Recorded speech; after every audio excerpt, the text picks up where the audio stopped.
Pregar esse, melhor. Deixa eu só abrir meu esboço aqui.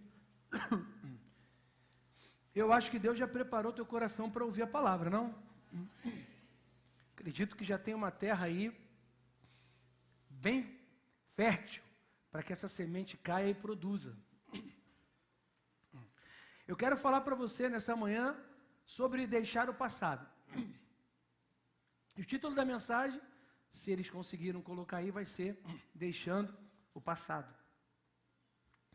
O propósito dessa palavra nessa manhã é dizer para você que Deus quer revelar e renovar a sua mente, esclarecer a maneira bíblica como nós devemos nos posicionar espiritualmente para termos uma vida vitoriosa.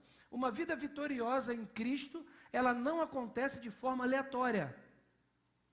Ninguém vive de glória em glória, de força em força, aleatoriamente. Não tem como.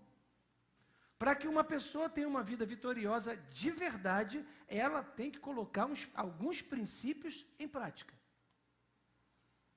Nós precisamos compreender que praticar a visão de Cristo vai trazer para a minha vida, especificamente para a sua vida, resultados concretos. Eu vou falar sobre abandonar o passado, vou falar do desapego e do desprendimento dos vínculos contrários à palavra de Deus, que muitas vezes filhos de Deus estão nutrindo. Primeiro ponto que eu quero dizer é que o velho homem, ele deve morrer. Ele não pode estar dormindo. Ele não pode estar só com um calmante. O velho homem tem que morrer. Efésios 4, 22, abre aí sua Bíblia comigo.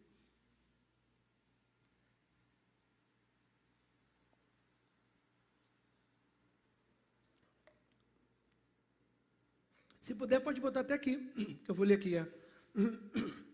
Isso. Que diz assim, na NVT, livrem-se. João, eu acho que para mim aqui está muito alto o meu retorno, João. Vê se consegue abaixar aí para mim. Diz assim, livrem-se da sua antiga natureza e do seu velho modo de viver, corrompido pelos desejos impuros e pelo engano. Bom, ele vai falar, o apóstolo Paulo, exatamente aqui de questões de impureza. Mas ele fala de desejos impuros e depois ele fala do engano. E o engano nós sabemos, segundo a Bíblia, quando nós falamos do engano, nós estamos falando do pecado. O engano do pecado. E ele vai dizer que o velho homem precisa morrer. O velho homem caracterizado pelos hábitos, o que é o velho homem? O velho homem, ele é caracterizado pelos hábitos e pelos pensamentos antigos. Hábitos e pensamentos antigos, a palavra de Deus, a prática da vontade de Deus, significa o velho homem, que deve ser deixado para trás. Somente assim, quando o velho homem morre, é que nós conseguimos nos revestir da natureza que vem de Cristo. Irmãos, deixa eu falar uma coisa para você. Desde que você entregou a sua vida a Jesus, desde que você assumiu um compromisso com Deus, eu e você, nós temos a possibilidade, sim, de vivermos uma vida separada. É possível. É possível viver uma vida de santidade. É possível. Mas para que isso aconteça, você tem que ouvir essa palavra com muita seriedade. Ouvir a palavra de Deus com temor. Ouvir a palavra de Deus com tremor. Nós temos que olhar para a palavra de Deus e entender que nós estamos servindo a um Deus que não é um Deus que se zomba. A Bíblia diz que Ele não admite ser zombado. De Deus não se zomba. Você não pode estar com a mão nas coisas de Deus, fazendo coisas erradas. Sabe por quê? Porque de Deus não se zomba. Não se zomba.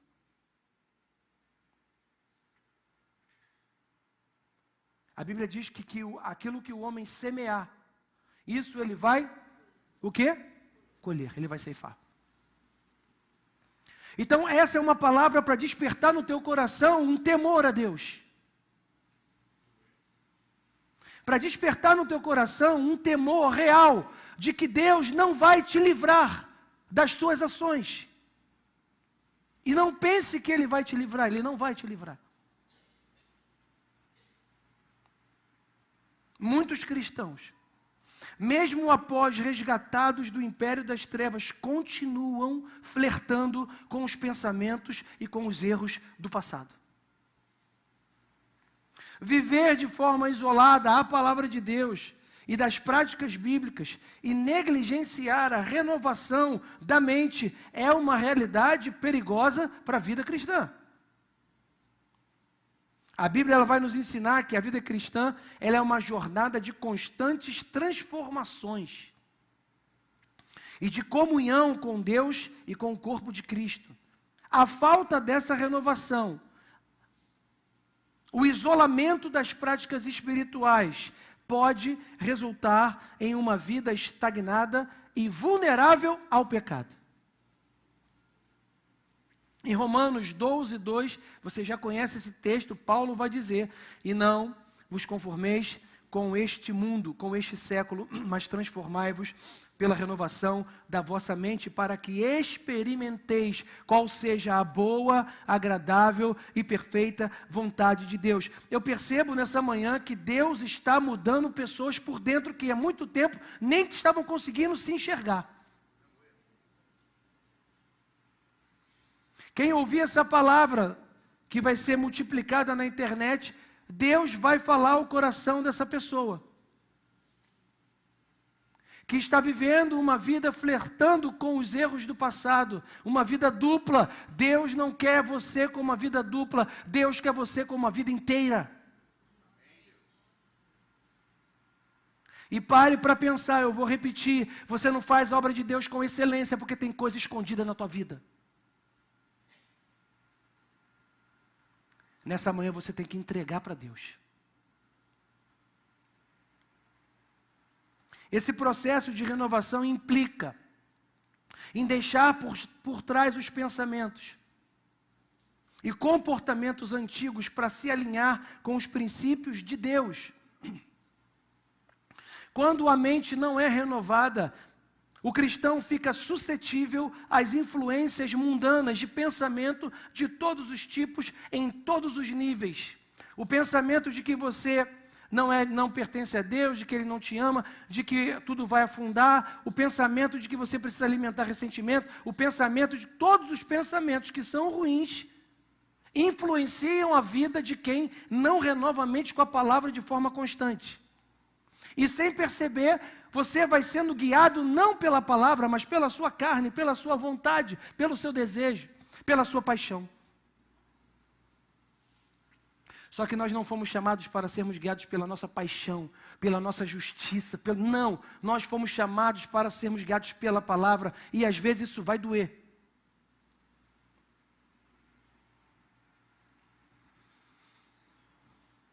Muitas vezes, se você é um filho de Deus legítimo, que procura entender a vontade de Deus e fazer a vontade, você vai sofrer. Mas você vai sofrer o quê? É sofrer tendo que fazer contrário ao que a tua carne quer fazer. É por isso que ele fala que nós que servimos a Deus precisamos fazer morrer. É morrer o velho homem. O isolamento das práticas bíblicas como a oração, o estudo da palavra e a comunhão dos santos, que é a frequência de comunhão com a igreja, pode enfraquecer a sua fé. Hebreus 10, 25 diz: não deixemos de congregar-nos, como é costume de alguns, antes façamos admoestações, É o que nós estamos fazendo aqui. Tanto mais quanto vedes que o dia se aproxima, ele virá, soberano em poder. Eu não sei se você, irmão, tem uma... Gente, eu fico assim pedindo, Deus, Senhor, eu queria tanto que você tivesse o dentro de mim, que eu pudesse botar para fora para você, se entender. Cara, não sei se tu espera Jesus.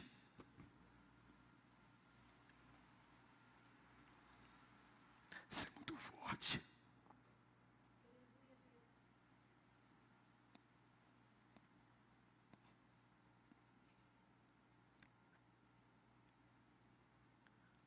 Você conhece Jesus? Você conhece Jesus? Fala a verdade. Você conhece a igreja?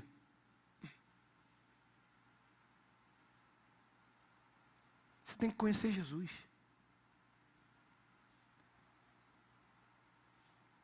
Vai mudar tudo na tua vida.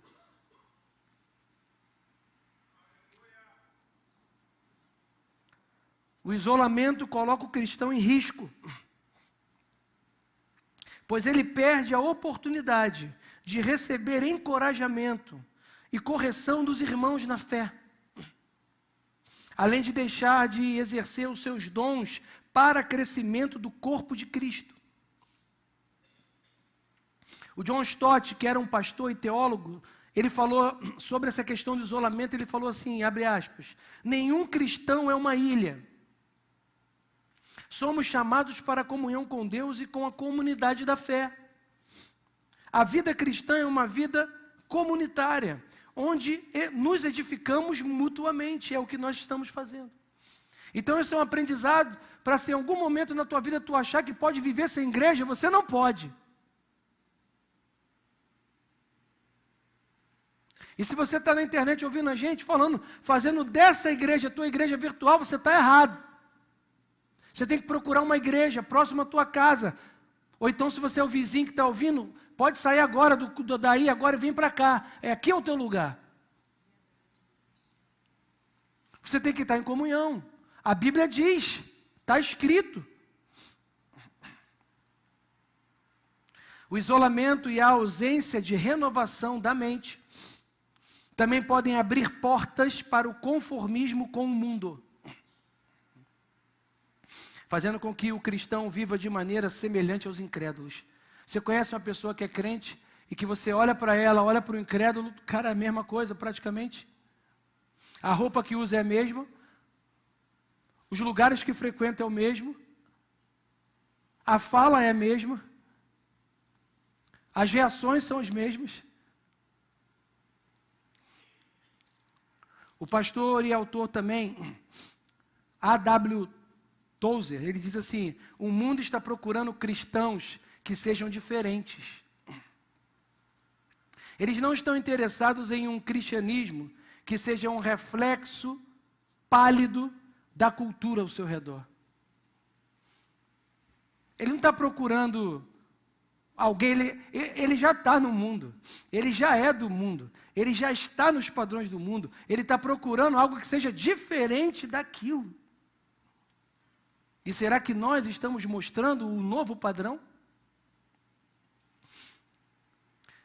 Portanto, renovar a mente significa estar em constante transformação e vigilância para não sermos moldados pelos padrões do mundo. O perigo de se viver isolado, eu vou repetir, das práticas bíblicas e não renovar a mente, eu falo de novo, é cair no conformismo e também na estagnação espiritual, afastando-se do propósito de Deus. E para que nós possamos evitar isso, é essencial buscarmos essa renovação diária que Romanos 12:2 diz para a gente. A antiga forma de viver precisa acabar. O caminho para uma vida de vitória, agora eu volto no que eu afirmei lá em cima, é a renovação constante da mente e o abandono das práticas e dos pensamentos antigos. Agora, nós temos que tomar atitudes para avançar, para abandonar. Filipenses 3:12, a Bíblia vai nos dar uma forma, algumas, são várias, mas ela vai pelo menos nos dar um start. Ela vai nos dar uma forma de iniciar, como que eu praticamente vou quebrar esse padrão, como eu vou parar de viver dessa forma, como eu vou quebrar esse ciclo. Aí o apóstolo Paulo vai dizer, primeira coisa que você tem que fazer hoje, primeira coisa que você tem que fazer para abandonar o passado, a primeira coisa, esquecendo-me das coisas que para trás ficaram. Esse é o ponto. Você precisa esquecer do que daqui para trás aconteceu e começar a viver daqui para frente.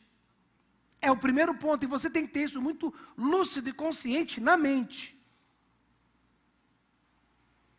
Você não pode mais ficar flertando com os acontecimentos do passado. Você tem que anular eles, pedir a graça de Deus para anular ele do teu pensamento, lutar contra isso e viver daqui para frente.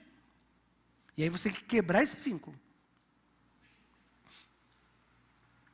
Esquecendo-me das coisas que para trás ficaram. E aí você esquece. E você agora começa uma nova caminhada avançando para frente. Para frente de quê? Do que está à sua frente, do que Deus tem para fazer na sua vida, da obra que tem para fazer na sua vida. Ou seja, agora você olha lá para Roma. Eu tenho que chegar lá.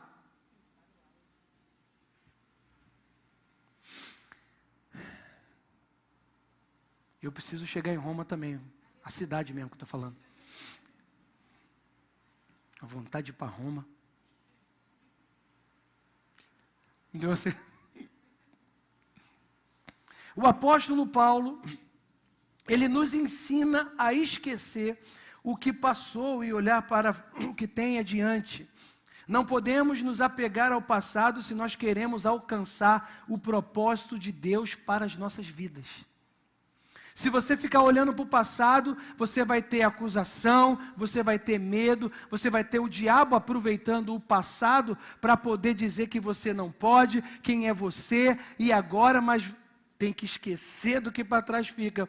Porque, irmãos, quando Paulo escreve isso, você nunca pensou como que Paulo escreve isso? Como que para ele foi difícil esquecer o passado? Ele consentia na morte daqueles que agora eram os seus irmãos. Ele estava lá olhando Estevão ser apedrejado até a morte. E ele estava lá consentindo na morte do Estevão, porque ele tinha cartas dos sacerdotes, sumos sacerdotes, para matar e perseguir todos os cristãos. E ele estava lá, com certeza, Estevão, agoniando, cheio de pedrada, com a cabeça aberta, e ele foi até o fim, sem fazer nada para que aquilo acontecesse. Ele falou, é para morrer mesmo, e ele estava lá. E quando o apóstolo Paulo escreve isso, é porque o Senhor Jesus já tinha dado a ele uma revelação, dizendo para ele, Paulo, não vai ter como você ser quem eu quero que você seja, se você não começar esquecendo. Ou você acha que o diabo não falou para ele, quem é você para tu matar todo mundo, cara, tá maluco? Não, você não pode. Ele falou, eu vou ter que me esquecer do que passou, porque se eu não me esquecer, se eu não entender que eu sou nova criatura, que agora eu sou lavado, remido, resgatado, que Deus agora fez uma nova obra na minha vida, se eu não esquecer disso, eu não avanço. Muita gente está parada, porque está olhando para trás e não conseguiu esquecer do passado para ir para frente.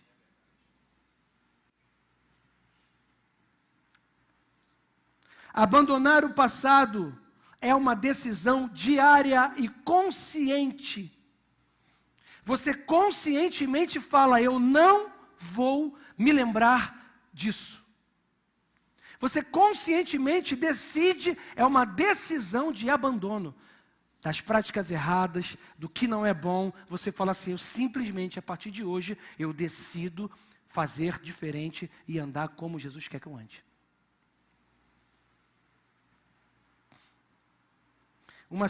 Outra citação sobre isso daí é do Rick Warren. Ele fala que, naquele livro que você conhece, Uma Vida com Propósitos, ele fala assim, abre aspas, não somos produtos do nosso passado. Mas não precisamos ser, perdão, eu li errado, tá? Nós somos produto do nosso passado, isso é que eu gostei. Mas não precisamos ser prisioneiros dele. O propósito de Deus não está limitado pelo nosso passado. Ele transformou um assassino chamado Moisés em um líder e libertador. Um covarde chamado de Gideão em valente herói. E um perseguidor de cristãos chamado Paulo no maior missionário da história. O que Deus vai fazer com você? E essa citação, ela ilustra muito bem a ideia de que em Cristo nós somos chamados a deixar o que passou e olhar para o propósito, para o futuro que Ele tem para mim e para você, sem permitir que os nossos erros, que as nossas experiências anteriores nos limitem. Foi isso que Paulo falou: esquecendo-me das coisas que para trás ficam, eu vou avançando em direção àquelas que estão diante de mim. A natureza terrena tem que morrer, e isso também está lá em Colossenses, que diz assim, Colossenses 3, versículo 5. Vou deixar você abrir, para você marcar.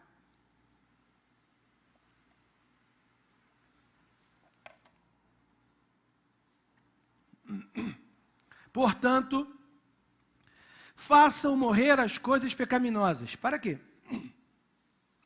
Portanto, Deus fará morrer as coisas pecaminosas. É isso, hein? Isso não é um imperativo? Ou não? Se tu estudou um pouquinho só o português, tu sabe que isso aqui é o quê? Um imperativo. Imperativo tem escolha? Imperativo vem de imperador. Que o imperador falava, é por isso que é um imperativo. Falado, mandado pelo imperador. Então vamos ler de novo, que aí fica fácil para eu e você entendermos que Deus não está te dando escolha. Você entendeu?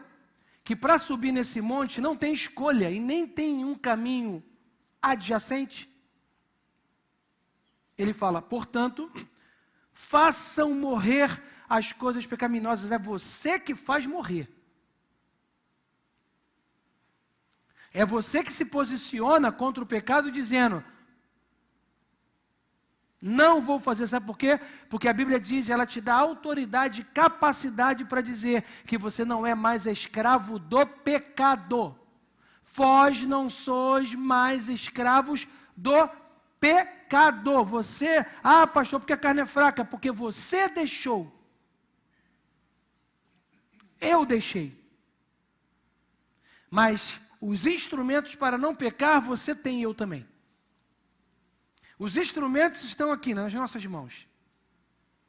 Fazei morrer. Quem faz é você.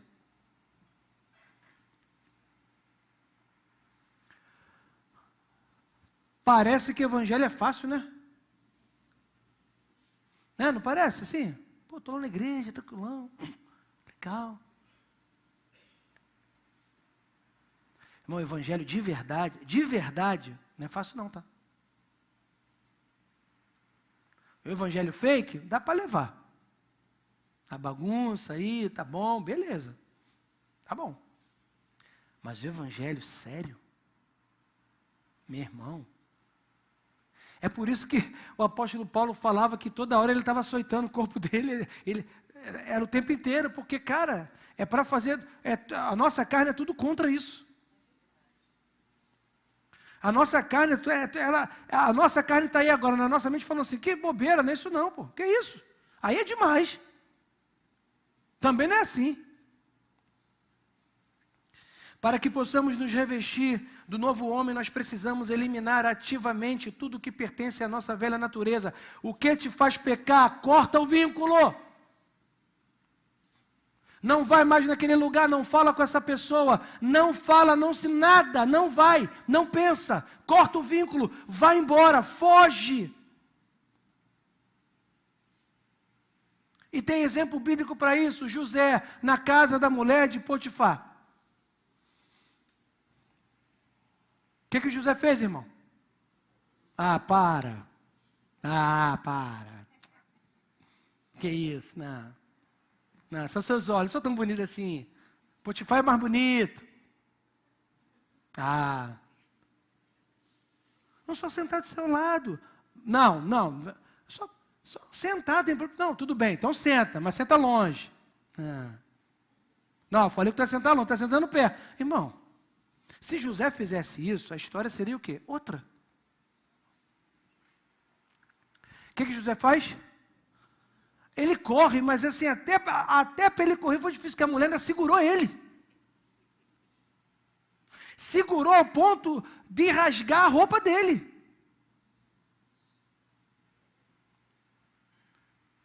Está conseguindo compreender que com o pecado não dá para brincar, mas com o pecado você tem que fugir, não conversa com ele. Por quê? Você vai perder para ele.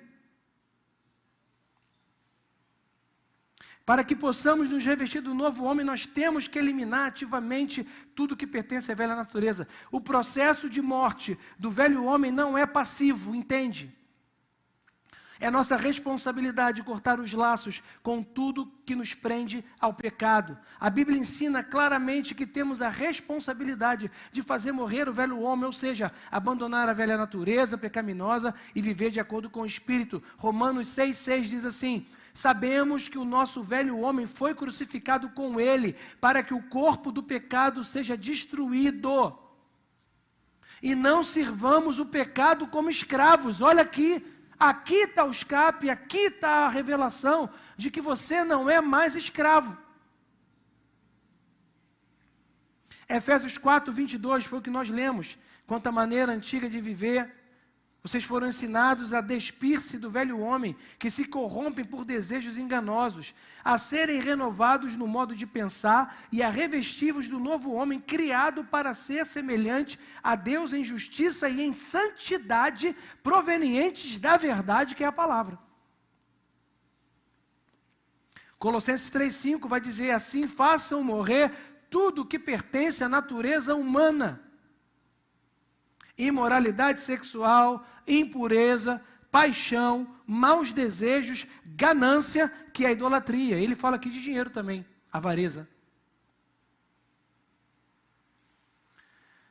E agora eu vou citar também alguns autores que falam sobre isso que eu estou dizendo aqui.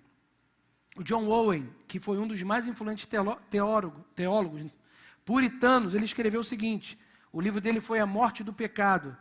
Mate o pecado, ou o pecado matará você. Ele reforça que o pecado, se não for tratado, ele leva à morte espiritual, e cabe ao cristão viver em constante mortificação do pecado. Dietrich Bonhoeffer também vai dizer assim, o livro dele foi O Custo do Discipulado. Ele vai dizer, quando Cristo chama um homem, ele o convida a vir e morrer.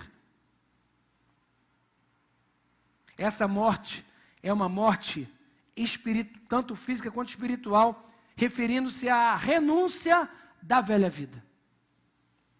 Fazer morrer o velho homem é uma responsabilidade contínua na vida do cristão. Uma jornada de renovação diária para viver em santidade e em conformidade com a vontade de Deus. E depois de ultrapassado isso, você tem que ter uma decisão de não olhar para trás. Lucas 9, 59 e 62, eu vou ler só uma parte. Jesus diz que quem olha para trás não é apto para o reino de Deus. Aquele que coloca a mão no arado não é apto para estar no reino de Deus.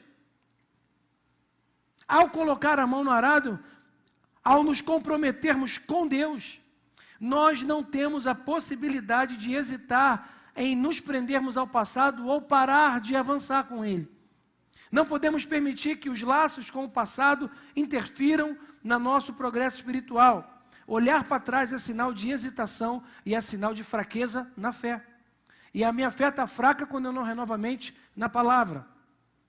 Gênesis 19, 17, está escrito lá, a mulher de Ló olhou para trás e se transformou numa estátua de sal. E Jesus, em um dos seus ensinamentos com os discípulos, falando sobre esse tema, ele fala para ele, lembrai-vos da mulher de Ló.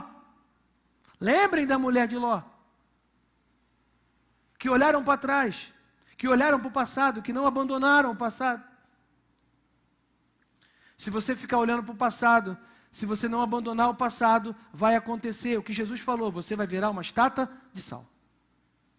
uma estátua de sal. Isso é muito emblemático, porque a Bíblia diz que nós somos o sal o quê? Um sal, você já é sal da terra. Você entende essa dinâmica? Você é o sal da terra. E quando Jesus fala, para lembrar da mulher de Ló que ficou como uma estátua de sal, ele está falando o quê? Da igreja. A igreja, como que alguém pode virar uma estátua de sal? Só se ela tiver sal. Você entendeu a analogia?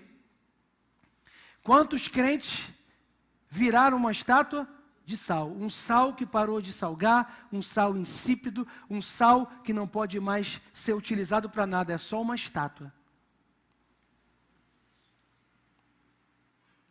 É um homem e uma mulher que já não influencia em nada, que não tem palavra de Deus, que não é boca de Deus, que não consegue mais abençoar terceiros, porque virou uma estátua de sal. Porque não abandonou o passado. O livramento de Ló simboliza a nossa salvação. Em contraste, ao olhar para trás, Ló que não olhou foi salvo. Não basta, irmão, sair do pecado fisicamente, guarda isso. É necessário que o coração se desprenda completamente dele.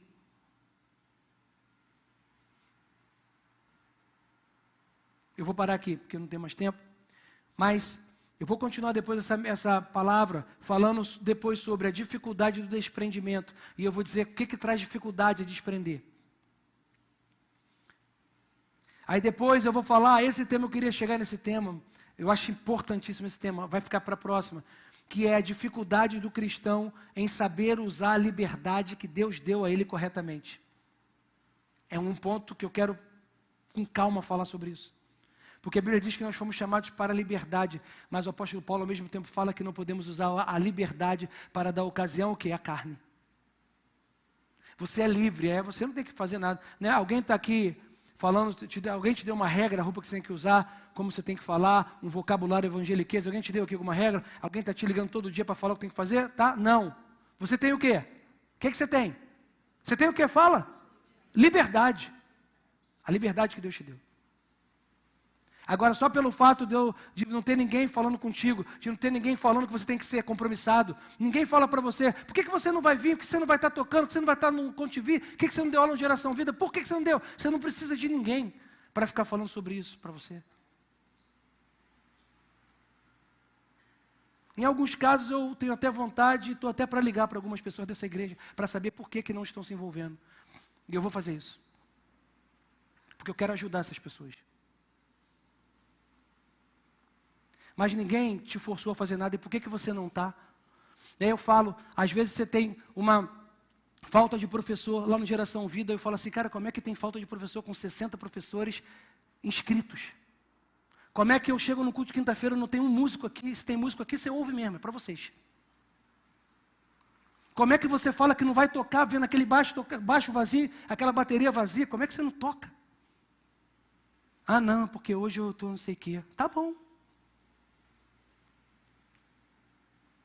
Sabe o que é isso? Fazer a obra de Deus relaxadamente.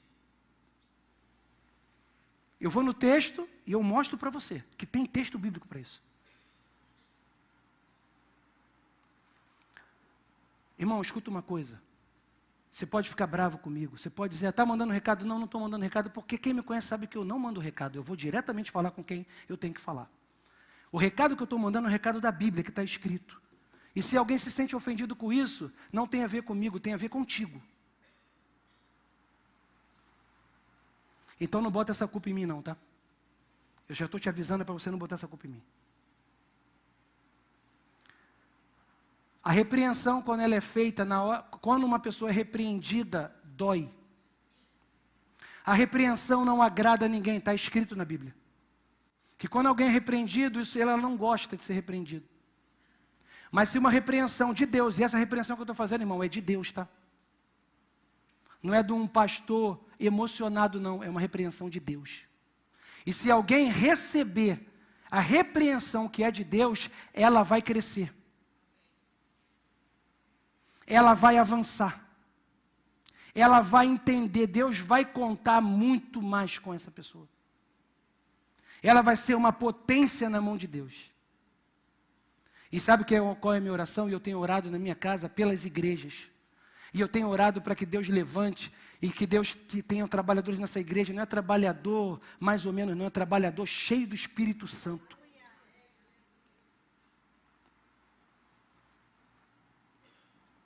O meu talento é muito importante. Deus me deu muitos dons, irmãos. Eu tenho uma consciência que Deus derramou sobre a minha vida muitos dons. Eu sei disso. Não são meus, são dele. A capacidade que Deus me deu de fazer muitas coisas que eu faço.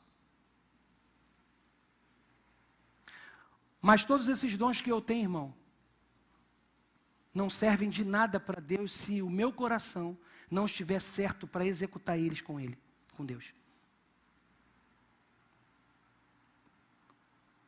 Não é porque você tem um dom que Deus vai te sustentar, irmão, numa posição, porque você tem um dom. O reino de Deus, ele não é sustentado por dons, o reino de Deus é sustentado pelo Espírito Santo. E o Espírito Santo é santo, e onde não tem santidade, ele vai tirar. Pode se preparar. O que não tiver santo, Deus vai mandar embora daqui. Eu estou com isso no meu coração. Daqui, de Jardim Angá e do Recreio. Quem estiver em pecado e não se arrepender, não vai ficar aqui, pelo menos trabalhando. Pastor sabe de alguma coisa? Eu não. Quem sabe é Deus. E Ele mostra. Bom, vamos ficar de pé? Acabou meu tempo. Eu queria que você fechasse seus olhos e que você pudesse refletir sobre essa palavra.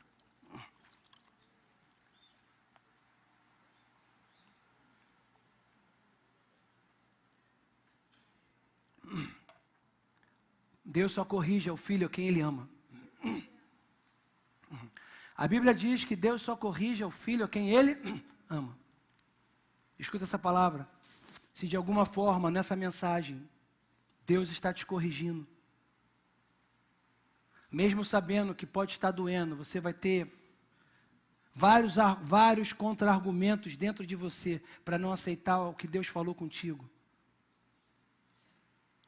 Mas a saída correta é você se render àquilo que Deus falou no seu coração. Porque se você se render ao que Ele falou no seu coração, pode ter certeza, mesmo estando no mar, mesmo depois de ter chegado no mar, porque depois daquele naufrágio eles foram para uma ilha, e naquela ilha ainda assim foi picado por uma cobra. Mesmo acontecendo isso, você vai chegar no destino que Deus quer que você chegue. Senhor Jesus, eu oro, Pai, diante da Tua palavra, e a minha oração é que os olhos do entendimento sejam abertos, dos meus irmãos, porque essa palavra, irmão, essa palavra não é só para os meus irmãos, essa palavra é para mim, para todo mundo que te serve. Porque a Tua palavra também diz que nós devemos estar vigilantes, atentos, e que nós possamos estar vigilantes quanto ao temor, quanto ao zelo. A Tua palavra diz, no zelo não sejais remissos, não deixem de fazer a obra de Deus com zelo. A obra de Deus não tem a ver contigo, tem a ver com Ele. Não tem a ver com o que eu estou sentindo, não tem a ver com como eu estou, não tem a ver como é que tem a ver com Ele. E eu fui arregimentado por Ele para não deixar de fazer. Quem coloca a mão no arado não pode olhar para trás.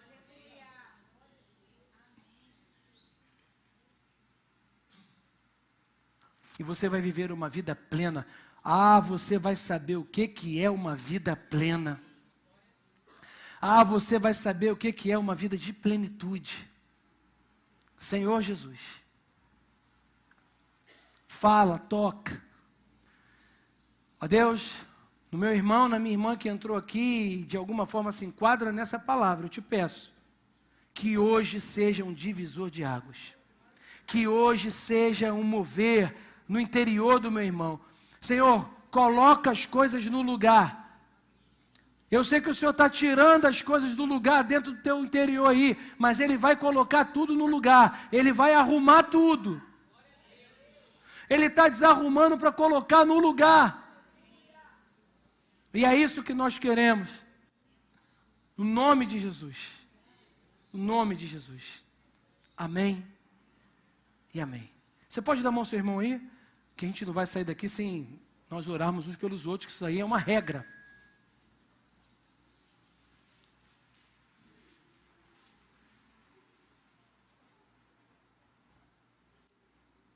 Você não vai sucumbir.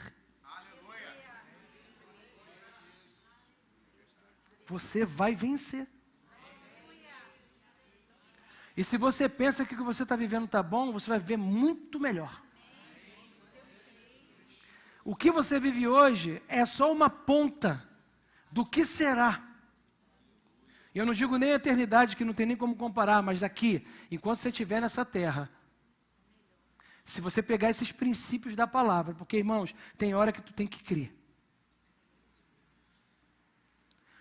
Se Deus falou contigo lá no teu coração para você fazer alguma coisa e você está com medo, porque como é que vai ser? Cara, você só tem que crer. Você só tem que crer. A mulher da botija, a mulher estava lá. O que você tem? Ela fala, eu não tenho nada. Já falou errado. A não ser um punhado, né, de farinha e um pouco de azeite. O que ela faz? Ele fala, então me dá. O que ela faz? Ela dá para o profeta. Ela entrega. Ia fazer um bolo, ia comer. Meu filho ia comer, depois a gente ia morrer, porque não tinha mais nada. Mas, toma, está na tua mão. O que ela faz? Ela tinha tudo para não entregar. Como que eu vou entregar isso? Meu filho chorando aqui, como que eu vou fazer isso? Como que eu vou entregar? Meu filho está chorando, como é que eu vou entregar isso? Você tem que crer. Tem hora na vida, irmão, que você tem que ser doido, você tem que crer. Porque se Deus falou contigo para tu fazer, não hesite fazer não. Porque muita coisa às vezes está travada na tua vida porque você não fez. E aí quando você entregar, você vai viver o milagre de um azeite transbordando, de uma farinha transbordando, que não vai acabar. Amém? Senhor, nós oramos uns pelos outros, e a oração é que tu possas, ó Pai, agir, que tu possas falar, que tu possas, ó Deus, nessa manhã, trazer um consolo, um conforto. Ó Deus, a tua palavra diz que quando nós recebemos de ti uma profecia, nós somos consolados. Ó Deus, não é para nossa derrota, nós somos animados, nós somos consolados, nós somos exortados. E nós somos edificados. É consolo, é edificação e exortação. Ah, Senhor, guarda o meu irmão, guarda a casa, guarda a mente. Dá ao meu irmão um novo pensamento. Coloca o teu pensamento. A minha oração é que se os teus pensamentos entrarem, se os teus pensamentos guiarem, pronto, já vai dar certo, vai dar tudo certo. As nossas ações serão certas, as nossas palavras serão certas, os nossos comentários serão certos, Pai. E nós viveremos o melhor, e nós viveremos aquilo que é novo, e nós viveremos. Fortalece, toma casa, toma família. Toma tudo nas tuas mãos. Tudo é teu, tudo é para o Senhor. Amém, amém e amém. Você pode sentar. Amém. Irmão, você que veio aqui nessa noite, se você quiser, nessa noite ou nessa manhã, TDAH.